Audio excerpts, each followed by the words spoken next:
Stacy Rodrigues sentou-se naquele tribunal sorrindo e confiante. 19 anos, sem condenações anteriores. A defesa tinha um argumento que soava plausível. O que aconteceu na casa de Christopher Dickerson na madrugada de 3 de outubro de 2021 foi legítima defesa, não assassinato premeditado.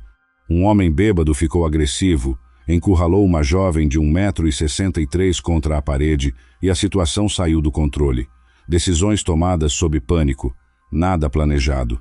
Ela confiava que a tese de legítima defesa iria funcionar, mas não se engane com esse sorriso. Porque o sorriso de Stacy dentro do tribunal não era uma postura calculada para o júri, era genuíno. Ela ria com a equipe de defesa, debochava durante os depoimentos e fazia piadas enquanto estava sendo julgada pela morte de um homem. Mas a promotoria tinha algo que nenhuma performance de ansiedade social conseguiria explicar. Uma carta escrita em um papel toalha, interceptada dentro da cadeia. Ela estava assinada pelo próprio apelido de gangue de Stacy Baby Joker. Dizia para a cúmplice manter a história e assumia a culpa usando o codinome que só ela usava. Fique comigo até o final, porque o que o juiz disse a Stacy Rodrigues antes de proferir a sentença foi algo que raramente se ouve em uma sala de tribunal e vai te mostrar exatamente o tamanho do que ela perdeu naquele dia. É uma das coisas mais perturbadoras, um dos casos mais perturbadores que acho que já passaram por este tribunal desde que estou neste cargo. Tudo o que você está prestes a ouvir é verificado por registros judiciais, transcrições do julgamento, gravações de câmeras corporais, depoimentos de testemunhas e pela cobertura investigativa do caso. Esta é a história de Christopher Dickerson, de 35 anos, morador de Greeley, Colorado, que saiu para beber em uma sexta-feira à noite porque as entrevistas de emprego eram só na segunda e nunca mais voltou para casa. Se inscreva no canal. Toda semana tem um caso novo aqui. Agora vamos ao começo.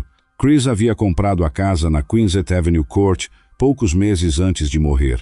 Passou 3 anos morando com os pais em Greeley, economizando cada centavo para conseguir dar a entrada. Quando finalmente fechou o negócio, estava radiante. A casa era a prova tangível de que as coisas estavam dando certo. Outros aspectos da vida de Chris estavam em transição naquele outono. Um relacionamento sério, que havia chegado ao ponto de um pedido de casamento, tinha terminado. O anel de noivado foi devolvido a ele e estava guardado em uma caixa de joias no quarto. Recentemente, ele também havia perdido o emprego de gerente de turno em uma empresa de laticínios chamada Noosa. A demissão foi controversa. A família afirma que Chris foi dispensado em retaliação por ter se recusado a compactuar com o tratamento injusto dado a um prestador de serviços durante uma aquisição corporativa. Ele era um homem de princípios, e isso lhe custou o emprego. Mas ele tinha economias no banco. Tinha entrevistas marcadas para a segunda-feira seguinte. Tinha a cachorra Juna, uma pastora alemão branca que ele adorava e que o idolatrava. Estava fazendo trilhas, acampando e pescando. As coisas estavam melhorando. Na noite de 2 de outubro, Chris enviou uma mensagem para um amigo, dizendo que deveria estar descansando para as entrevistas, mas acabou saindo assim mesmo. Câmeras de segurança no centro de Greeley registraram Chris estacionando e caminhando até o Cubetas, um bar local. Ele vestia uma camiseta com a frase "Straight Out of Bleep". As câmeras dentro do bar o mostram sozinho, observando a multidão perto da pista de dança. Depois ele encontrou uma conhecida, Dolores, que estava com um grupo. Abraçou-a, conversaram brevemente e o grupo foi embora sem ele. Mais tarde, o Cubetas fechou abruptamente após uma briga. Os frequentadores saíram pelos fundos. Ao passar por um Chevrolet Malibu prateado estacionado, Chris parou e trocou algumas palavras com alguém dentro do veículo. Então continuou andando em direção ao seu próprio carro. O Malibu o seguiu. O que Chris não sabia era quem estava dentro daquele carro e o que aquela noite ainda reservava. Stacy Rodrigues tinha 19 anos e frequentava o Cubetas com regularidade. Era um dos poucos bares na região que a servia, mesmo sendo menor de idade. Ela estava com a namorada Osana Varela, de 23 anos, mãe de 3 filhos. As duas trabalhavam juntas na JBS, uma empresa de processamento de alimentos, e haviam se envolvido romanticamente enquanto Osana vivia um período difícil com o ex-namorado. O relacionamento era marcado por instabilidade, abuso e medo. Osana dizia temer Stacy, que afirmava fazer parte de uma gangue californiana e costumava se gabar de ter cometido homicídios anteriores. A defesa contestaria cada uma dessas afirmações, chamando-as de invenções convenientes de uma mulher desesperada para reduzir a própria pena. Quando o Cubetas fechou, Stacy estava procurando um after. Era o padrão das duas, ir de bar em bar até conseguir entrar em uma festa particular com desconhecidos. Quando Chris passou pelo Malibu, Stacy o chamou. Chris disse que não tinha nenhuma festa planejada, mas convidou as duas para tomar uma cerveja em sua casa. Câmeras registraram o Elantra de Chris chegando a 15th Avenue Court às 2h16 da manhã, seguido de perto pelo Malibu. O sedã prateado parou no final da entrada, esperou um momento e avançou. Os três entraram na casa. Guarde esse detalhe do momento em que o Malibu parou antes de entrar. Mais para a frente, a versão de Ozana sobre o que já havia sido decidido naquele exato segundo vai mudar completamente o rumo do julgamento.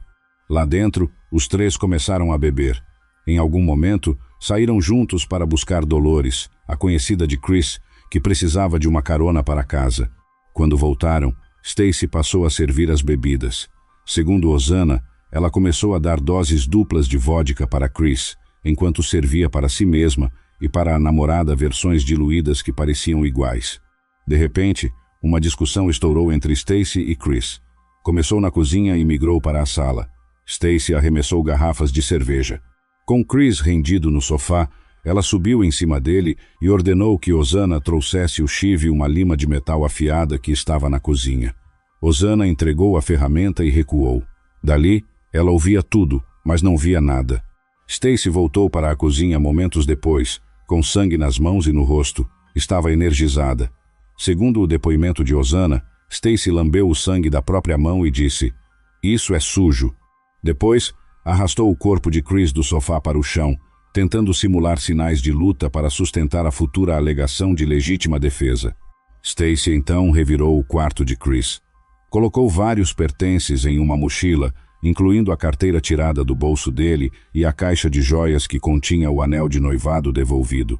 As duas foram até um posto de combustível, compraram gasolina e voltaram à cena do crime. Ozana esperou no carro.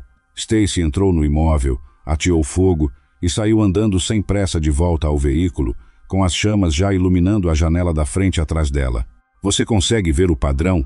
O incêndio consumiu praticamente tudo. Todos os bens materiais dele foram consumidos por um incêndio, feito para encobrir uma morte horrível que lhe foi infligida por duas pessoas. Quando os bombeiros apagaram as chamas, encontraram o corpo de Chris na sala. A identificação só foi possível por meio de registros odontológicos. Examinar a parte externa das estruturas do pescoço foi realmente desafiador por causa do estado do corpo. Como vê, acho que você pode perceber, a estrutura interna do esôfago está bem preservada. Está intacta, está preservada. São as áreas que foram expostas ao calor e ao fogo que tornam isso desafiador. A autópsia revelou que ele já estava morto antes do fogo começar. Havia 5 feridas de faca no pescoço, todas concentradas em um raio minúsculo de apenas 5 centímetros. O instrumento usado foi o cabo de uma ferramenta, possivelmente a lima metálica. A ponta cega havia quebrado e ficado cravada no pescoço da vítima. 5 feridas em um raio de 5 centímetros. Essa consistência geométrica seria um ponto crucial no tribunal. Câmeras de monitoramento registraram o Malibu prateado deixando o local. A placa levou a mãe de Stacy. Cruzando dados, a polícia descobriu que, logo após o crime, o Malibu parou em um prédio de apartamentos e de lá saiu um Chevrolet Tahoe, uma troca de veículos planejada. O Tahoe estava registrado no nome da própria Stacy Rodrigues. Com a identidade das duas mulheres confirmada, a polícia as localizou dias depois fazendo compras. Os policiais as abordaram na rua, separadamente. O detetive responsável mencionou mais tarde que, ao olhar para Ozana, ficou claro que ela estava prestes a desabar. Inicialmente, Ozana negou tudo. Disse que nunca tinha visto Chris, que nunca esteve na casa e que mal se lembrava com quem estava no bar. Quando você estava lá, chegou a ver esse cara? Ele não te parece familiar? Não, Ok, mas você nunca viu ele nem nada assim? não me parece familiar. Você foi pra casa de alguém naquela noite? Não, Você nunca foi pra casa desse cara? não. Ok. Stacy, no banco do passageiro do Tahoe, manteve a mesma história. Falei com a Stacy aqui. Ela disse que não sabe quem é essa pessoa. Ela tava no Cubetas o quê? Na última quinta-feira e talvez 1 ou 2 semanas antes disso. Eu? Tava perdido, mas não tava. Ela acredita que nunca esteve no endereço 2413 15 Avenue Court. Mas os detetives tinham as imagens das câmeras. As duas receberam voz de prisão ali mesmo. Na gravação da câmera corporal, ao ouvir que seria acusada de homicídio em 1º grau, incêndio criminoso e adulteração de cadáver, Ozana perguntou: "Vocês têm provas disso?" Ao receber uma resposta afirmativa, ela decidiu cooperar. Você tá presa por homicídio em 1º grau, incêndio criminoso, arrombamento e manipulação de cadáver. É disso que você tá sendo acusada. A Stacy também tá sendo acusada disso. Se você quiser conversar comigo, eu vou conversar com você sobre isso. E posso entender o que aconteceu, só se você quiser. Você não é obrigada. Se quiser conversar, eu ouço a sua história. Sempre escuto as pessoas. Quer fazer isso? Certo. Beleza, vou ouvir a sua história. Sim. Certo? Bem, dá pra ver isso no seu rosto. Certo. Tudo. Ben, Fala. ótimo. Você tá com alguma coisa? Tô com meu celular e acho que não vou fazer nada. Certo. Ozana preencheu todas as lacunas da investigação em troca de uma pena de 32 anos de prisão. E foi no depoimento dela que surgiu o detalhe que desmontou a legítima defesa. Quando a promotoria perguntou em que momento Stacy havia decidido matar Chris, Ozana respondeu que foi durante a saída de carro para buscar Dolores antes de voltarem para a casa. O suposto toque indesejado de Chris em Ozana, que a defesa alegou ter sido o gatilho de ciúmes de Stacy, já tinha acontecido, ou seja, a decisão de matar já estava tomada muito antes de entrarem na residência pela segunda vez. Se a decisão foi tomada previamente, não há como alegar pânico ou legítima defesa. Foi uma execução. O julgamento começou em fevereiro de 2025. Durante todo o processo, sempre que o júri saía da sala, Stacy ria e fazia piadas com seus advogados. Quando os jurados voltavam, ela mantinha uma postura de leveza que contrastava brutalmente com a gravidade do crime. O promotor destacou isso. Este processo inteiro pareceu um jogo para ela. Ela brinca, ri e desdenha da vítima no mesmo ambiente onde está sendo julgada por tirá-la, a vida. A defesa tentou argumentar que todas as ações de Stacy, o ataque, o incêndio, as mentiras, foram reações de pânico de uma jovem de 19 anos encurralada. Tentaram desqualificar Ozana, alegando que ela tinha motivos de sobra para mentir para reduzir sua pena.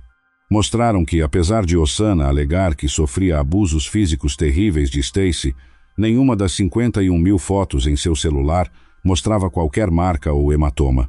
Stacy decidiu depor em benefício próprio. Alegou que sofria de ansiedade social e que seus sorrisos no tribunal eram apenas reações nervosas involuntárias. Afirmou que a briga começou porque Chris a encurralou contra a parede e que a lima metálica surgiu do nada no meio da confusão. A promotoria rebateu ponto por ponto. Primeiro, questionou a física da história. Stacy pesava cerca de 113 kg. Como Chris, um homem consideravelmente mais magro e leve, conseguiu dominá-la fisicamente e jogá-la no sofá apenas por ser homem, Stacy insistiu que ele era mais forte. Depois, a promotora apontou para o laudo da autópsia. Como um confronto caótico e desesperado resultaria em 5 estocadas perfeitas, concentradas em um raio de 5 centímetros no pescoço da vítima, Stacy não soube explicar, limitando-se a dizer que apenas aconteceu. E então veio o golpe final, a carta no papel toalha. Stacy admitia ter escrito vários bilhetes para Ozana na prisão, mas negava categoricamente a autoria daquela carta específica. O texto dizia: "Eu sei que a culpa é da Baby Joker. Não seja idiota. Finja que não sabe de nada." A promotora foi metódica. Comparou a carta negada com as que Stacy assumia ter escrito. Descobriu que o autor do papel toalha usava exatamente as mesmas gírias e abreviações em inglês, como SMH e LMFAO, misturava o espanhol da mesma forma e, o mais impressionante, cometia exatamente o mesmo erro ortográfico em uma palavra específica que Stacy errava em todas as outras cartas. Para alguém ter forjado aquele documento para incriminá-la, teria que ser um clone linguístico perfeito. O júri não engoliu a farsa. Stacy Rodrigues foi declarada culpada de todas as acusações. Quanto à acusação número 1, A única sentença prevista por lei é prisão perpétua sem possibilidade de liberdade condicional. Diante das circunstâncias deste caso, essa é a única sentença que o tribunal pode legalmente impor. Também é a única sentença que o tribunal pode impor se for para haver algum senso de justiça neste processo. Senhora Rodrigues, suas ações foram horríveis. As decisões foram horríveis, tanto na execução deste ato quanto nas escolhas que você fez depois dele. É difícil para este tribunal entender como você pode de conhecer uma pessoa a esfaqueá-la brutalmente no pescoço até que ela esteja morta. Tudo isso em questão de poucas horas. Homicídio em primeiro grau, incêndio criminoso, adulteração de cadáver e arrombamento. Na audiência de sentença, o pai de Chris, Alan Dickerson, foi ao púlpito. Emocionado, contou que o filho era um homem generoso, que havia superado dependências químicas na juventude, formado-se em administração e mecânica e batalhado muito para comprar aquela casa. Ele relembrou que todas as memórias físicas da vida do filho, fotos de infância, recordações e conquistas, viraram cinzas no incêndio.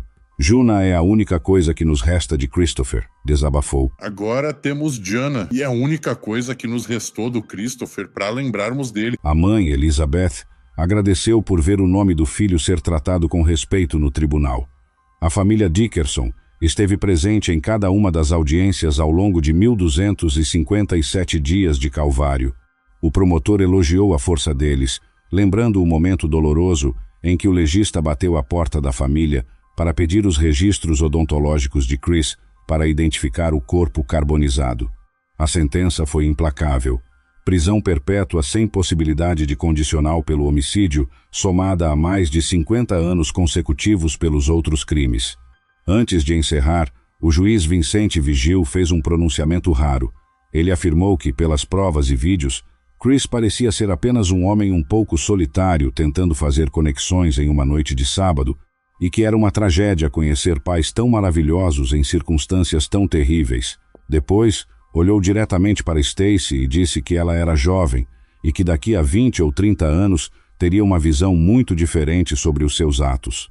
Lembrou que ela passaria o resto da vida na prisão e que conviveria com muitas detentas jovens, perdidas e quebradas.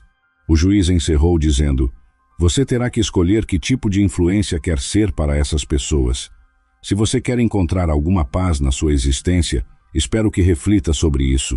Stacy Rodrigues passará o resto de seus dias na prisão. O julgamento que ela começou sorrindo terminou da única forma possível quando a ciência forense, os vídeos e os erros de grafia de uma carta estavam todos contra ela. Chris Dickerson foi morto porque, como seu pai disse, ele não via maldade nas pessoas. Ele acreditou que um convite para tomar cerveja era apenas um ato de gentileza. Juna, sua fiel pastor alemão, agora vive com os pais de Chris. Ela é o último elo que restou. Se você acompanhou essa história até aqui, me conte nos comentários. O que mais te impressionou nesse caso? Foi a frieza de Stacy ao sair caminhando da casa em chamas? A precisão cirúrgica das 5 facadas que desmentiram a tese de briga corporal? Ou o erro de português que traiu a identidade da Baby Joker na prisão? Deixe seu like e se inscreva no canal se ainda não for inscrito. Toda semana trazemos uma investigação profunda como essa. Compartilhe este vídeo com quem curte True Crime. Lembrar dessas histórias é uma forma de dar voz às vítimas que foram silenciadas. Nos vemos no próximo caso.